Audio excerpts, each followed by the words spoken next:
প্রথম রাত কেমন রাত হবে আপনার আর আমার, এটা বোঝানোর জন্য আগে মরণ থেকে বুঝাই। ও বাঁশখালীর মুসলমান, খুবই মনোযোগ দেন মা বোনেরা।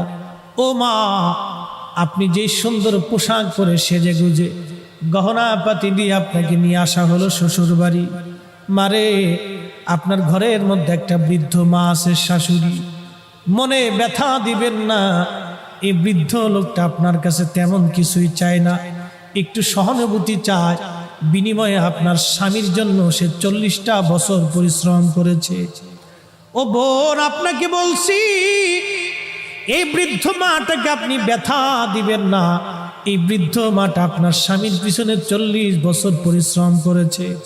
পেটে ধারণ থেকে শুরু করে ওকে মানুষ পর্যন্ত বানাইতে একটা মায়ের হাড় ভাঙ্গনি খাটুনি খেটে বৃদ্ধ হয়ে গেছে আজ।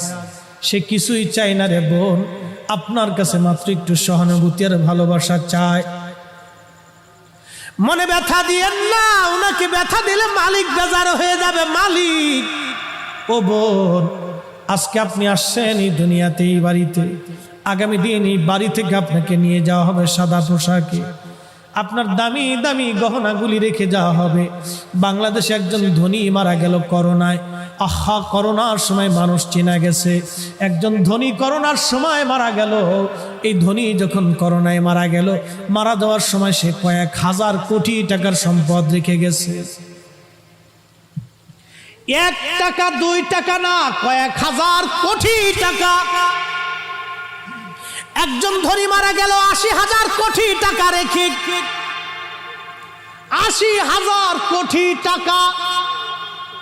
এখানে সবাইকেও যদি বান্ডিল ধরে মাথায় বাঁধতে বস্তায় দেওয়া হয়, তারপরে মাথায় করে নিতে পারবেন না। 80,000 কোটি টাকা রেখে কবরে চলে গেল একজন ধনী। এরকম হাজার হাজার ধনীরা কোটি কোটি কোটি কোটি টাকা রেখে কবরে চলে গেল। করোনার সময় কবরে তারে নিয়ে যাওয়া হলো।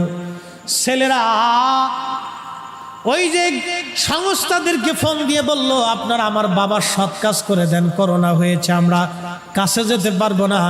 স্ত্রী গেল না, ছেলে গেল না, বেটার বউ গেল না, নাতিরা কাছে গেল না। তার মানে তার জীবনটাই 16 আনার 16 আনা বৃথা হয়ে গেল।